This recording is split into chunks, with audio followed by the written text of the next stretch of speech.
Doctor RS Ranganathan గారి యొక్క 132వ జయంతిని పురస్కరించుకొని ప్రజా గ్రంథాలయంలో ఆ జయంతి కార్యక్రమాన్ని నిర్వహించడం జరిగింది.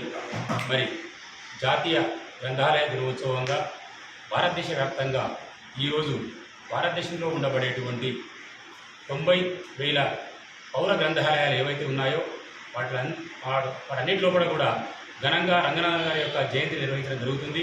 మరి ఈ యొక్క డాక్టర్ రంగనాథన్ గారు భారతదేశంలో ఉండబడేటువంటి గ్రామీణ సమాజాన్ని దృష్టిలో ఉంచుకొని భారతదేశం త్వరితగతిన అభివృద్ధి చెందాలంటే ప్రతి గ్రామంలో తప్పనిసరిగా గ్రంథాలయాలు ఉండాలని చెప్పి వారు ఆ గ్రంథాలయ ఉద్యమానికి నాయకత్వం వహించడమే కాకుండా అనేక ప్రాంతాలలో కూడా గ్రంథాలయాలు ఏర్పాటు చేసి ఆ సమాజ అభివృద్ధికి తోడ్పడడం జరిగింది.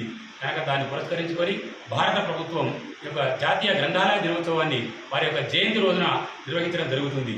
మరి కనుక గ్రంథాలయాలు అనేటువంటివి ఈ యొక్క భారతదేశానికి ఆధునిక దేవాలయాలతో సమానంగా భావించడం జరుగుతుంది. తప్పనిసరిగా గ్రంథాలయాల ద్వారా సమాజంలో ఉన్నటువంటి జ్ఞానము, విజ్ఞానము, పరిజ్ఞానము అనేది ఈ సమాజానికి అవసరం. అవి కనుక లేనట్టయితే అది ఒక అజ్ఞానంగా భావించవలసి ఉంటుంది.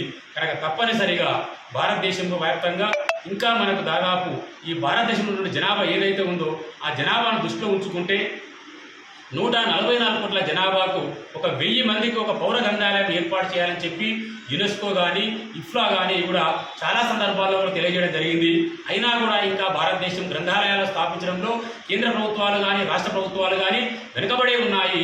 మరి ఇప్పటికైనా కూడా కేంద్ర రాష్ట్ర ప్రభుత్వాలు వెంటనే కన్ను తెరుచుకొని తప్పనిసరిగా ప్రతి గ్రామంలో ఒక గ్రంథాలయం ఏర్పాటు చేసే విధంగా చూడాల్సిన బాధ్యత కూడా కేంద్ర రాష్ట్ర ప్రభుత్వాల పైన ఉందని చెప్పి ఈ యొక్క ప్రధాన గ్రంథాలయం నుంచి మేము కోరడం జరుగుతుంది. అంతేకాదు ఉండాలి జనాభా ఉన్నటువంటి దానికి అనుగుణంగా కేవలం ఇప్పటి వరకు 90,000 మాత్రమే ఉన్నాయని చెప్పి ఒక శాస్త్ర సాంకేతిక లెక్కల ప్రకారంగా ఇంకా సంపూర్ణమైన లెక్కలు లేకపోవడం కూడా కొంత దురదృష్టకరం. కనుక తప్పనిసరిగా మరి అదేవిధంగా మా ప్రజా గ్రంథాలయం కూడా ఇది స్థాపించి 10 సంవత్సరాలు కావస్తుంది.